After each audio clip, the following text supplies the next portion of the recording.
Assalamualaikum warahmatullahi wabarakatuh. Apa kabar sahabat?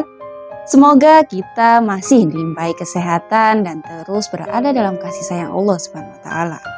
Bertemu lagi dengan Wilda dalam suluk motivasi dari Saung Santri Inayatullah. Sahabat, sebagian bijak bestari mengatakan, "Tolabu ma fauqal kafaf israfun."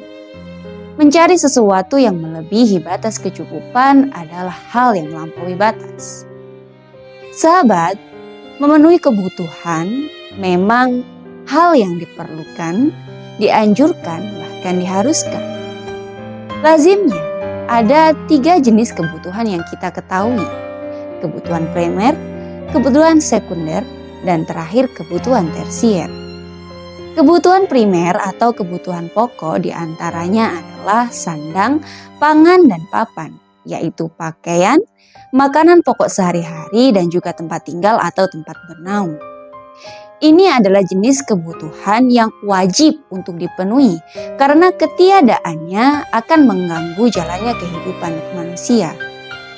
Kemudian kebutuhan yang kedua adalah kebutuhan sekunder, seperti alat transportasi, baik itu mobil, motor, sepeda, dan sebagainya, dan juga alat-alat komunikasi seperti ponsel. Ini adalah jenis kebutuhan yang boleh dipenuhi dan boleh juga tidak, bergantung pada kebutuhan masing-masing. Tentu kita tidak perlu membelikan motor bagi anak yang masih berusia belasan tahun, bukan? Tidak pula kita perlu memberikan anak kecil ponsel karena ia bahkan belum bisa menggunakannya. Kemudian yang terakhir adalah kebutuhan tersier seperti perhiasan, tas-tas bermerek, sepatu bermerek, dan semacamnya. Yang kesemuanya ini dibeli dan dikumpulkan hanya untuk kesenangan saja. Ini adalah jenis kebutuhan yang tidak perlu untuk dipenuhi. Karena pada dasarnya kebutuhan tersier ini sebagian besar bersifat hanya untuk kesenangan saja atau hanya untuk memuaskan hawa nafsu, sehingga ia hanya akan menghasilkan kesia-siaan. Bahkan sisi terburuknya, ia bisa menciptakan atau menimbulkan kesombongan dan rasa bangga diri yang berlebihan pada orang yang memilikinya. Dan siapa saja yang berusaha untuk memenuhi kebutuhan jenis ketiga ini, akan tetapi kemampuan finansialnya tidak memadai atau telah melebihi kesanggupan yang bisa ia lakukan, berarti ia telah melampaui batasannya, dan inilah yang dilarang. Maka disinilah sikap qanaah sangat dibutuhkan, yaitu menerima segala apa yang telah diberikan Allah kepada kita sebagai bagian yang memang harus kita terima.